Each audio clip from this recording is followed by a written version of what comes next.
আহিছোঁ ইয়াতে যিমানখিনি মানুহ লগ হৈছে আজি সকলোকে আমি এইখিনি কথাই কৈছোঁ যে আমি ইণ্ডিজিনিয়াছ কমিউনিটি চব ইউনাইটেড হ'ব লাগিব, 1 নম্বৰ কথা।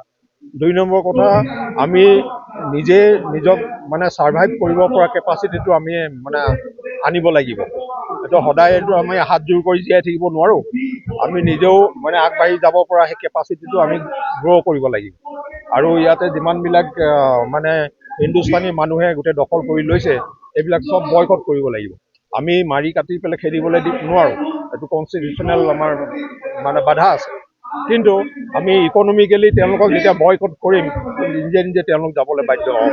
সেইটো কাৰণে আমি কৈছোঁ যে আজিৰ পৰা চব মানে ইকনমিকেলি বয়কট হওক। হিন্দুস্তানী মানুহৰ যিমান ইয়াত দোকান পোহাৰ বিজনেছ যি আছে আৰু যিটো ৰিলেশ্যন আছে ৰিলেশ্যনটো কমপ্লিট বন্ধ কৰি দিয়ক, তেতিয়াহে আমি মানে নেক্সট আগবাঢ়ি যাব পাৰিম। নেক্সট মানে আমি আহ্বান জনাইছোঁ যে যিখিনি এভিকশ্যন হ'ল সেইটো মিনিমাম এটা এভিকশ্যন হৈছে আৰুতো মেক্সিমামখিনি বাকী আছে।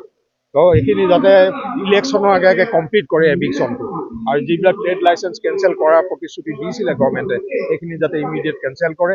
আৰু এভিকশ্যন কৰা জেগাটোত মন্দিৰটো এতিয়াও এভিকশ্যন কৰা নাই, বাকীবিলাক এভিকশ্যন কৰিছে কিন্তু মন্দিৰ কৰা নাই। কিয় মন্দিৰ নাই কৰা? মন্দিৰটো এভিকশ্যন কৰিব লাগিব, বাকীবিলাক যদি এভিকশ্যন কৰিছে।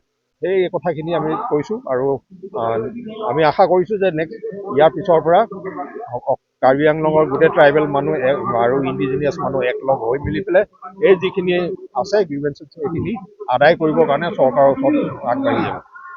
এই ট্ৰেডিং লাইচেঞ্চ আৰু লেণ্ড পাট্টাবিলাক মানে কেঞ্চেল কৰিব লাগিব বুলি মানে এইটো মানে কিমান 2-3 বছৰ আগত মানে ঘূৰি আছে, কিন্তু আজিলৈকে সেইটো কৰা নাই। এই বিষয়ে কি ক'ব?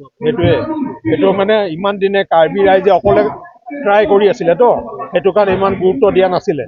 এতিয়া আজি যদি ইয়াতে বড়ো লগ হয়, তিৱা লগ হয়, ডিমাচা লগ হয়, অসমীয়াখিনি লগ হয়, চব যদি লগ হৈ পেলাই আমি কৰোঁ তেতিয়াহ'লে তেওঁলোক বাধ্য হ'ব। আমি সেইটোহে কৈছোঁ। সেইকাৰণে ইণ্ডিজিনিয়াছ কমিউনিটি চব মানে ইউনাইটেড হৈ মেলি পেলাই এইটো প্ৰেছাৰটো দিব লাগিব। আজিতো কাৰ্বি আংলং গোটেই ৰাইজে পিজিআৰ ভিজাৰ মাটিৰ বাবেহে আন্দোলন কৰি আছে। তাৰপিছত আহি থকা দিনটো গোটেই অসমৰ চুকে কাণেও এই ঘটনা যদি হ'বলগীয়া হৈ যায়, এই কথাটো আপোনাৰ ফালৰ পৰা গোটেই খিলঞ্জীয়া জাতি সিহঁতক কি জনাব বিচাৰে, মানে কি মেছেজ দিব বিচাৰে? আমিতো সেইটোৱে ট্ৰাই কৰি আছোঁ যে 2019 চনত ইণ্ডিজিনিয়াছ ফৰাম আছাম জন্ম হৈছে, তাৰপিছৰ পৰা আমি ট্ৰাই কৰি আছোঁ যে ইণ্ডিজিনিয়াছ মানুহখিনি ইউনাইটেড হওক আৰু ইউনাইটেড হৈ মেলি পেলাই নিজৰ যিটো অধিকাৰ আছে সেই অধিকাৰটো মানে এষ্টাব্লিছ কৰক। তাৰ কাৰণে আমি চেষ্টাটো কৰি আছোঁ। আজি কাৰ্বি আংলঙত হৈছে এইটোতো মানে নতুন কথা নহয়, কিন্তু অলৰেডি তিনিচুকীয়াটোতো অলৰেডি গুচি গৈছে হাতৰ পৰা, ডিব্ৰুগড় টাউন অলৰেডি গুচি গৈছে। এনেকৈ কৰি পেলাই আমাৰ মেজৰ যিবিলাক টাউন আছে সেইবিলাকটোতো ইণ্ডিজিনিয়াছৰ হাতত নাই, চব গুচিয়ে গৈছে অলৰেডি। সেইবোৰতো ঘূৰাই আনিব হ'লে চব ইণ্ডিজিনিয়াছ মানুহ মানে ইউনাইটেড হ'ব লাগিব। তাৰপিছত এফৰ্টটো দিলেহে কিবা কামত দিব। আমি যদি অকল কোনোবা এটা অৰ্গেনাইজেশ্যন, কোনোবা ষ্টুডেণ্ট বডি এটাই প্ৰচেছন কৰিলে বা কিবা মানে জুমুঠি জ্বলালে এইটো গভৰ্ণমেণ্টে কেলৈ মানিব? নেমানে নহয়।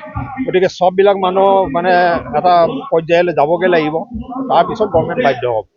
আপোনাৰ নাম? মৃণাল হাজৰিকা।